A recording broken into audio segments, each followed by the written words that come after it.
शरणं गच्छामि। सम्मानित साथियों, नमो बुद्धाय, जय भीम। आज के अम्बेडकर संदेश में हम बात करेंगे महात्मा गांधी के बारे में विस्तार से। महात्मा गांधी के बारे में 14 प्रश्न हम आपके समक्ष रखेंगे और ये 14 प्रश्न ये तय करेंगे कि महात्मा गांधी की कथनी और करनी में कोई अंतर होता था कि नहीं होता था। क्या महात्मा गांधी जैसा कहते थे वैसा ही करते थे? ये 14 प्रश्न जो आज आपके समक्ष हम रखेंगे, बहुत ही तथ्यात्मक बातें हम रखने जा रहे हैं, जिनके माध्यम से ये क्लियर हो जाएगा कि महात्मा गांधी वैसे तो सत्य और अहिंसा के पुजारी कहे जाते हैं। क्या वो सत्य और अहिंसा के पुजारी सचमुच थे?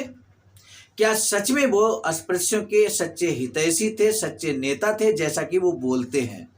क्या वो सच्चे मित्र थे अस्पृश्यों के, जैसा कि वो डिक्लेयर करते हैं? कथित तौर पर वो अपने आप को अस्पृश्यों का सच्चा नेता मानते हैं। लेकिन आज ये जो 14 बिंदु हम आपके समक्ष रखेंगे, ये 14 बिंदु क्लियर कर देंगे कि वास्तव में वो सच्चे हितैषी, सच्चे मित्र अस्पृश्यों के थे या नहीं थे। तो आइए बिना विलंब के शुरू करेंगे आज का अम्बेडकर संदेश। Buddha Bodhisattva Ambedkar international centre BBAIC, Sarnath, Varanasi, राज्य उत्तर प्रदेश, देश भारत के सौजन्य से आज का अम्बेडकर संदेश बाबा साहब डॉक्टर अम्बेडकर संपूर्ण वाङ्मय खंड 16 से पेज नंबर 257 से 260 तक हम आपके समक्ष रखेंगे।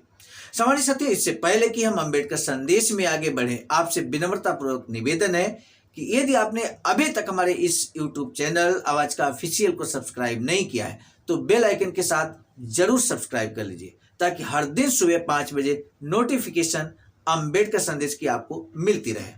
तो आइए बिना विलंब के शुरू करते हैं आज का अम्बेडकर संदेश। बादशाह लिखते हैं कि यदि श्री गांधी के अस्पृश्यता विरोधी आंदोलन तथा उनकी कथनी और करनी का ये सर्वेक्षण पाठक को भ्रमित कर दे और पाठक अपना भ्रम दूर करने के लिए निम्नलिखित मुद्दों पर प्रश्न करें तो इसमें कोई आश्चर्य की बात नहीं होगी। पहला बिंदु, बादशाह लिखते हैं कि 1921 में श्री गांधी ने तिलक स्वराज फंड की स्थापना की थी, जिसमें 1,35,00,000 रुपए एकत्र किया था।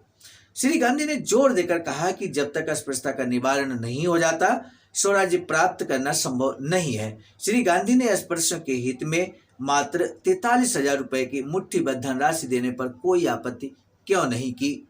पहला ही प्रश्न था। 1,35,00,000 रुपए महात्मा गांधी तिलक स्वराज फंड में जमा करते हैं, लेकिन अस्पृश्यता निवारण के लिए मात्र 43,000 रुपए देते हैं। तो इस पर श्री गांधी ने कोई आपत्ति क्यों दर्ज नहीं कराई, अगर वो सच्चे नेता है अस्पृश्यों के? तो दूसरा बिंदु है 1922 में रचनात्मक कार्य की बारदौली योजना की रूपरेखा तैयार की गई। उसकी विस्तृत जानकारी के लिए एक समिति नियुक्त की गई। समिति ने कोई कार्य नहीं किया और भंग कर दी गई और बारदौली कार्यक्रम में अस्पृश्यता की योजना निकाल दी गई। समिति के खर्चों को पूरा करने के लिए केवल 500 रुपए दिए गए। तब गांधी जी ने कांग्रेस कार्य समिति की इस कंजूसी और सत्तेले व्यवहार के विरुद्ध आवाज क्यों नहीं उठाई? गांधी जी ने स्वामी श्रद्धानंद का समर्थन क्यों नहीं किया, जो समिति को निश्चित की गई धनराशि के संबंध में कांग्रेस कार्य समिति से लड़ रहे थे?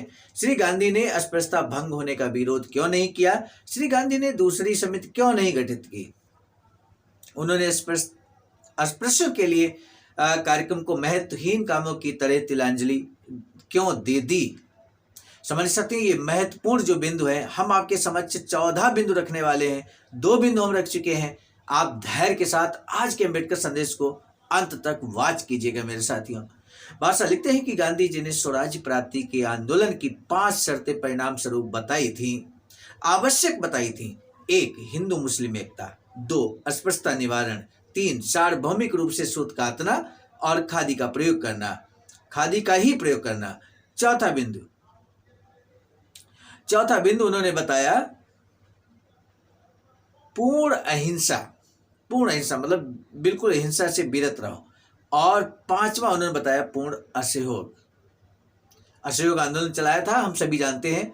तब आगे बादशाह लिखते हैं कि श्री गांधी ने केवल इन शर्तों का निर्धारण ही नहीं किया था, बल्कि उन्होंने देशवासियों से कहा था कि इन शर्तों को पूरा किए बिना स्वराज्य नहीं मिल सकता। 1922 में श्री गांधी ने हिंदू मुस्लिम एकता के लिए अनशन किया था। 1924 में उन्होंने कांग्रेस सदस्यता प्राप्त करने के लिए सूत काटना और खादी का इस्तेमाल करना आवश्यक कर दिया था।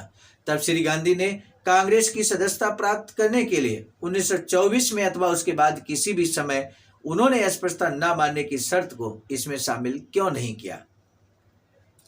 चौथा बिंदु बादशाह लिखते हैं कि श्री गांधी ने अपने हित के उद्देश्यों को प्राप्त करने के लिए अनेक बार अनशन किया। गांधी ने अस्पृश्यता के लिए एक बार भी अनशन क्यों नहीं किया।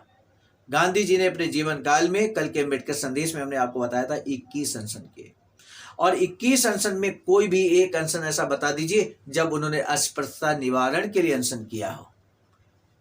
क्योंकि जब अस्पृश्यों का सच्चा हितैषी नेता मानते हैं तो निश्चित है कि उन्होंने कभी तो अनशन किया होगा अस्पृश्यों के हित के लिए। तो सामान्य साथियों, हम आपको बता दें, ये कट सच्चाई है कि श्री गांधी ने अस्पृश्यों के उत्थान के लिए कोई कदम नहीं उठाया, कोई अनशन नहीं किया।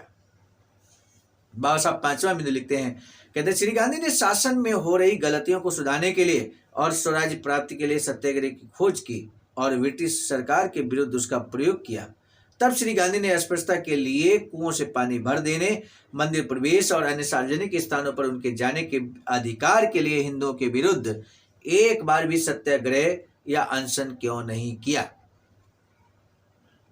छठा बिंदु है, श्री गांधी के सिद्धांत का अनुकरण करते हुए अस्पृश्यों ने 1929 में कुओं से पानी लेने और प्रवेश के संबंध में हिंदुओं के विरुद्ध सत्याग्रह किया। तब श्री गांधी ने अस्पृश्यों के सत्याग्रह की निंदा क्यों नहीं की।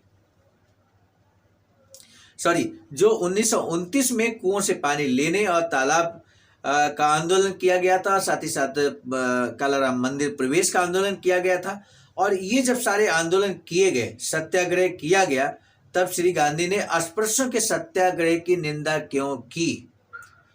क्योंकि वही कार्य महात्मा गांधी स्वयं सत्याग्रह करते थे, स्वयं इस तरह का अनशन करते थे, आमरण अनशन कर देते थे। लेकिन जब अस्पृश्यों ने अपने लिए, यानी कि यहाँ पर सत्याग्रह किया, कुएं से पानी लेने के लिए सत्याग्रह किया, और तो इस तरह से, यानी कि इस सत्याग्रह का विरोध महात्मा गांधी ने क्यों किया, ये बात बाबा साहब कहते हैं।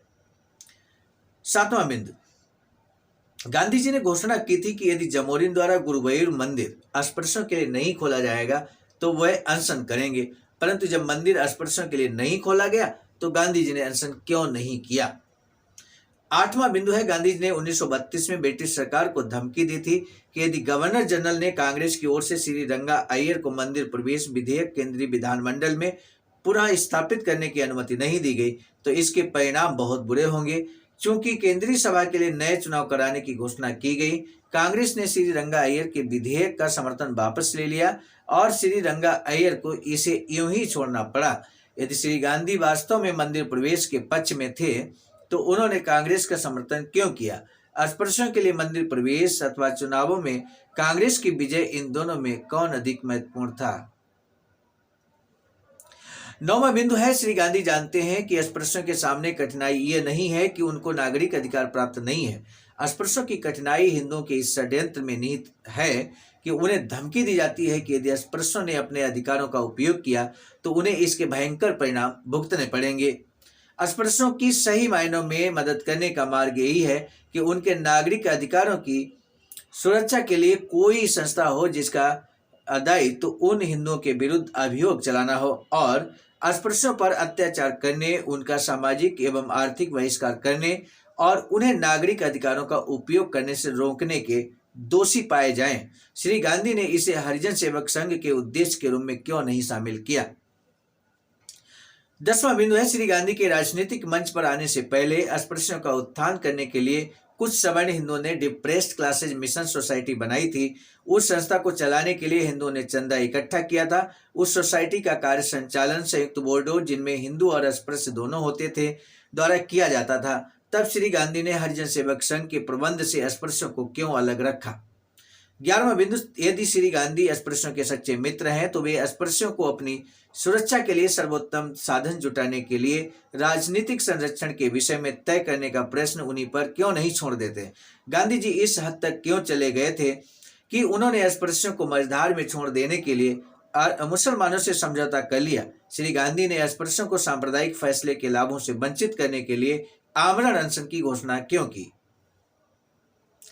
12वां बिंदु, पूना पैक्ट स्वीकार हो जाने के बाद श्री गांधी ने कांग्रेस से ये कहकर अस्पृश्यों को विश्वास में क्यों नहीं लिया कि कांग्रेस अस्पृश्यों के लिए सुरक्षित सीटों पर हिंदुओं के कठपुतली अस्पृश्यों को चुनाव मैदान में न उतारे, बल्कि अस्पृश्यों को स्वयं अपने हितचिंतक उम्मीदवारों को खड़ा करने दे। सामान्य साथियों, जब ये सुरक्षित सीटें तय हो गई पूना पैक्ट के जरिए, तो वहां पर स्वतंत्र रूप से अस्पृश्यों को अपना चुनाव लड़ना था, लेकिन कांग्रेस उसके विरुद्ध, अस्पृश्यों की पार्टी के विरुद्ध कांग्रेस स्वयं कैंडिडेट उतार देती थी और जिता भी लेती थी उस समय, क्योंकि और कांग्रेस के जो प्रत्याशी होते थे वो कठपुतली टाइप के थे, वो स्वतंत्र रूप से अपनी बात नहीं कह सकते थे। तब महात्मा गांधी को, श्री गांधी को इस पर आपत्ति दर्ज करना चाहिए था। कांग्रेस को शक्ति के साथ ये बात कहनी चाहिए थी कि आप ऐसा ना करें, क्योंकि पूना पैक्ट में ऐसा कहा गया है। यही बात बाबा साहब कहते हैं 13वां बिंदु जो बाबा साहब कहते हैं कि पूना पैक्ट पर स्वीकृत के पश्चात गांधी जी भले मानुष की तरह समझौते पर कायम क्यों नहीं रहे और कांग्रेस मंत्रिमंडल में अस्पृश्यों के प्रतिनिधि को शामिल करने के लिए कांग्रेस हाईकमान को क्यों निर्देश नहीं दिया? यानी कि कांग्रेस ने जब सरकार बनाई तो कांग्रेस मंत्रिमंडल में अस्पृश्यों का प्रतिनिधित्व नहीं था, उनके प्रतिनिधियों को शामिल किया जाता, ये बात गांधी जी को हस्तक्षेप करनी चाहिए थी, लेकिन उन्होंने ऐसा नहीं किया। मध्य प्रदेश, 14वां बिंदु और लास्ट बिंदु मेरे साथियों, मध्य प्रदेश के मुख्यमंत्री डॉक्टर खरे के मंत्रिमंडल में अनुसूचित जाति के सदस्य श्री अग्निभोज के शामिल करने को श्री गांधी ने क्यों नहीं अपनी स्वीकृति प्रदान की, जबकि श्री अग्निभोज मंत्री होने की सारी योग्यताओं को पूरा करते थे? क्या श्री गांधी कह सकते हैं कि वह अस्पृश्यों में उत्कट महत्वाकांक्षाएं पैदा करने के विरुद्ध हैं? सामान्य साथियों, इस तरह से आपने देखा, आज 14 बिंदु हमने आपके समक्ष रखे। इन 14 बिंदुओं के माध्यम से आपने देखा कि महात्मा गांधी की जो कथनी और करनी थी उनमें भेद था, कथनी और करनी में भेद था, ये आज उजागर हो गया है, आज पर्दाफाश हो गया है। मेरे सामान्य साथियों, आज का जो महत्वपूर्ण प्रश्न है, आपने अंबेडकर संदेश अंत तक वाच किया, इसके लिए हम तहे दिल से आपका धन्यवाद ज्ञापित करते हैं। साथ ही साथ आज का जो महत्वपूर्ण प्रश्न है, गांधी जी ने स्वराज्य प्राप्ति के आंदोलन की 5 शर्तें कौन सी बताई हैं? 5 शर्तें आवश्यक हैं, वो कौन सी 5 शर्तें हैं जो स्वराज्य प्राप्ति के आंदोलन के लिए बहुत जरूरी हैं? उन 5 शर्तों को आपको बताना है। इसी के साथ आज के अंबेडकर संदेश को इस उम्मीद के साथ कि जरूर आप शेयर करेंगे विभिन्न अपने व्हाट्सएप ग्रुप पर, और खासकर अंबेडकर अनुयायियों तक आज का अंबेडकर संदेश जरूर पहुंचे। इसी निवेदन के साथ अब दीजिए इजाजत। आप सभी को सादर नमो बुद्धाय, जय भीम। सामान्य साथियों, हम एक महत्वपूर्ण बात बताना उचित समझते हैं। बाबा साहब की अधूरी इच्छा के अनुरूप एक वैचारिकी सेंटर निर्माणाधीन है सारनाथ वाराणसी में, जहां पर 14,000 स्क्वायर फीट जमीन परचेज कर ली गई है, ring road, green city, Faridpur, Sarnath में। वैचारिकी सेंटर के प्रशासनिक ब्लॉक का निर्माण कार्य कंप्लीट हो चुका है। शानदार बेहतरीन प्रशासनिक ब्लॉक का निर्माण पूर्ण हो चुका है। आगे अब मुख्य भवन को बनाने की बारी हम सबकी है, और इस हेतु आप दिए गए अकाउंट नंबर पर अपना अमूल्य योगदान कर सकते हैं। आज का अंबेडकर संदेश हम लेकर उपस्थित हुए थे मिशन नायक बुद्ध मित्र मुसाफिर सर, राष्ट्रीय अध्यक्ष आवाज का नई दिल्ली की प्रेरणा में, और साथ ही साथ संकलन कथाक्रम में परम आदरणीय विजय कुमार बौद्ध जी, प्रांतीय कोषाध्यक्ष आवाज का बिहार। प्रस्तुत कथाक्रम में मैं स्वयं सर्वजीत आर्य, राष्ट्रीय मीडिया प्रभारी, IT सेल आवाज का नई दिल्ली। मिलेंगे नए डॉक्टर अम्बेडकर संदेश में, तब तक दीजिए इजाजत। आप सभी को सादर नमो बुद्धाय, जय। सामान्य साथियों, यदि आप हमारे इस चैनल आवाज का ऑफिशियल, जिस पर नियमित सुबह 5 बजे डॉक्टर अम्बेडकर संदेश आपको मिलता है, आप हमारे इस चैनल को सपोर्ट करना चाहते हैं, तो हमारा आपसे निवेदन है कि आप हमारे इस चैनल को सब्सक्राइब कर लें, वीडियो को शेयर, लाइक, कमेंट जरूर करें।